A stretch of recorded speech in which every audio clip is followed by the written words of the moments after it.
You, John Fitzgerald Kennedy, do solemnly swear. I, John Fitzgerald Kennedy, do solemnly swear. That you will faithfully execute the office of President of the United States. And I will faithfully execute the office of President of the United States. And will, to the best of your ability, and will, to the best of my ability, preserve, protect, and defend the Constitution of the United States. Preserve, protect, and defend the Constitution of the United States. So help you God. So help me God.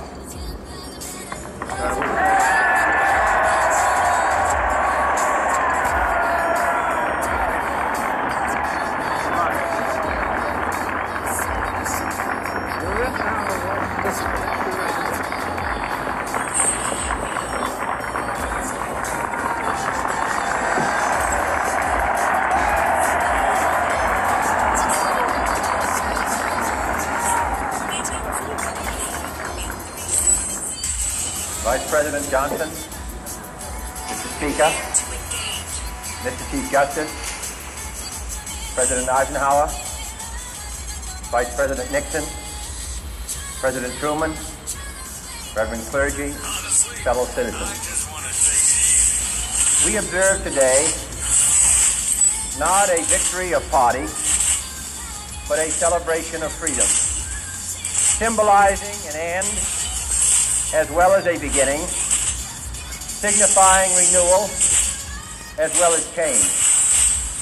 For I have sworn before you and Almighty God the same solemn oath our forebears prescribed nearly a century and 3/4 ago.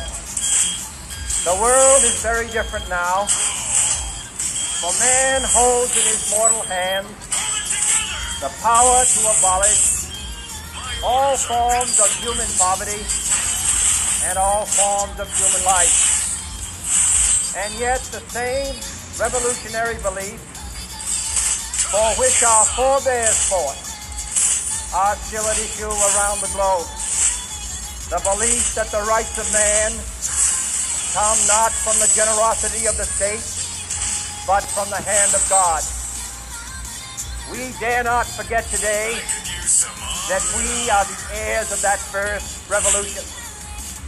Let the word go forth from this time and place to friend and foe alike that the torch has been passed to a new generation of Americans born in this century, tempered by war, disciplined by a hard and bitter peace, proud of our ancient heritage, and unwilling to witness or permit the slow undoing of those human rights to which this nation has always been committed, and to which we are committed today at home and around the world.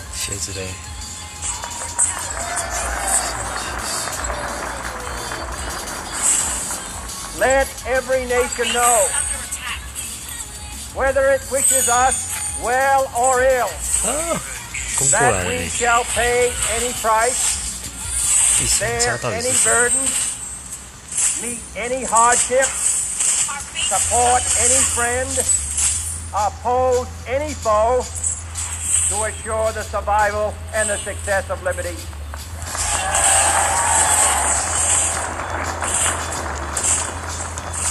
This much we pledge and more.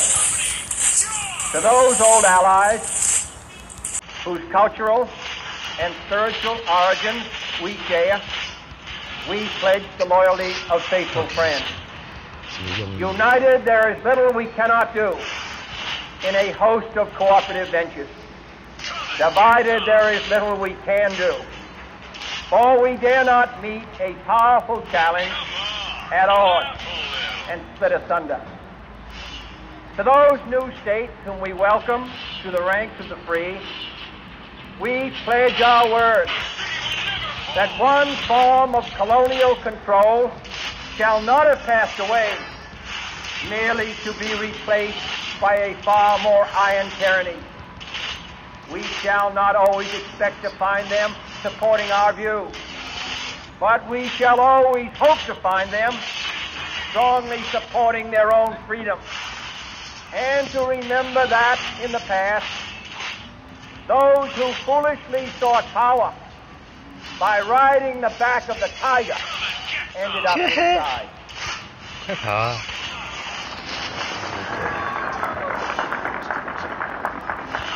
To those people in the huts and villages of half the globe struggling to break the bonds of mass misery, we pledge our best efforts to help them help themselves for whatever period is required, not because the communists may be doing it, not because we seek their votes, but because it is right. 就是护盾的意思。 If a free society cannot help the many who are poor, 啊，快跑！ it cannot save the few who are rich.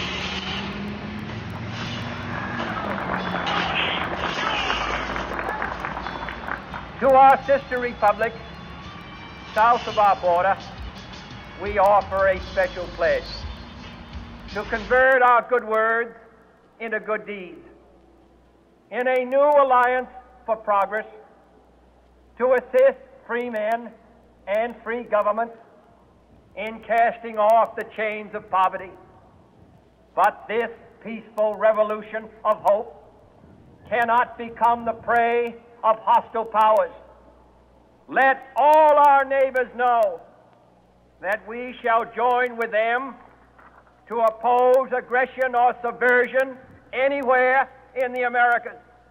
And let every other power know that this hemisphere intends to remain the master of its own house.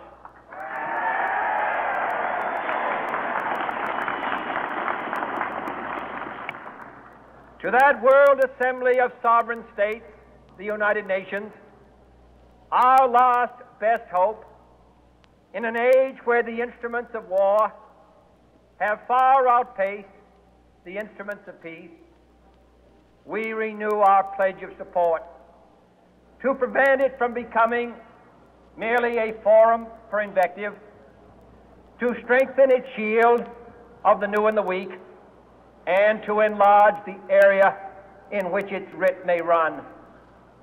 Finally, to those nations who would make themselves our adversary, we offer not a pledge, but a request that both sides begin anew the quest for peace. Before the dark powers of destruction, unleashed by science, engulf all humanity in planned or accidental self-destruction. We dare not tempt them with weakness, for only when our arms are sufficient beyond doubt can we be certain beyond doubt that they will never be employed. But neither can two great and powerful groups of nations take comfort from our present course, both sides overburdened by the cost of modern weapons, both rightly alarmed by the steady spread of the deadly atom, yet both racing to alter that uncertain balance of terror that stays the hand of mankind's final war. So let us begin anew, remembering on both sides that civility is not a sign of weakness, and sincerity is always subject to proof. Let us never negotiate out of fear, but let us never fear to negotiate.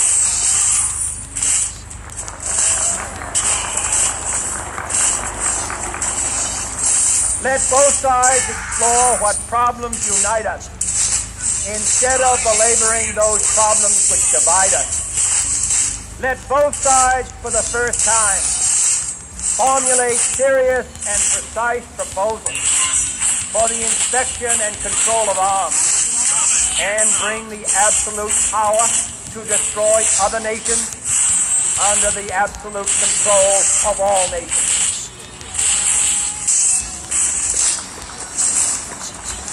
Let both sides seek to invoke the wonders of science instead of its terrors. Together, let us explore the stars, conquer the desert, eradicate disease, tap the ocean depths, and encourage the arts and commerce. Let both sides unite to heed in all corners of the earth the command of Isaiah to undo the heavy burdens and let the oppressed go free. And if a beachhead of cooperation may push back the jungle of suspicion, let both sides join in creating a new endeavor. Not a new balance of power, but a new world of law, where the strong are just, and the weak secure, and the peace preserved. All this will not be finished in the first 100 days, nor will it be finished in the first 1,000 days, nor in the life of this administration, nor even perhaps in our lifetime on this planet. But let us begin.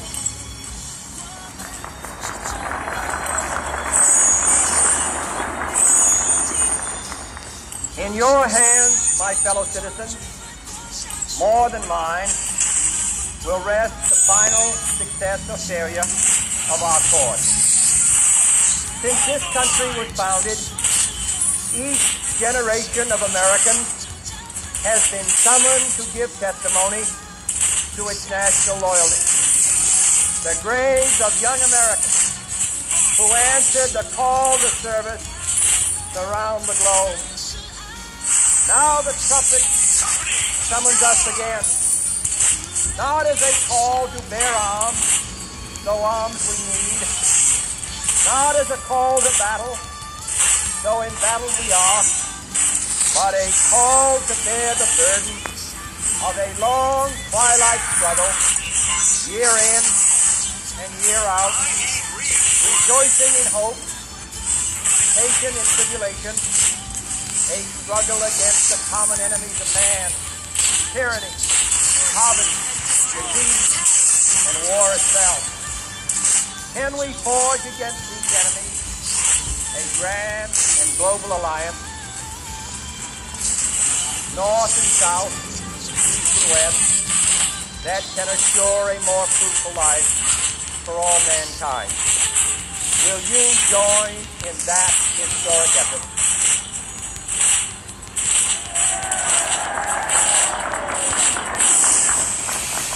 In the long history of the world, only a few generations have been granted the role of defending freedom in its hour of maximum danger.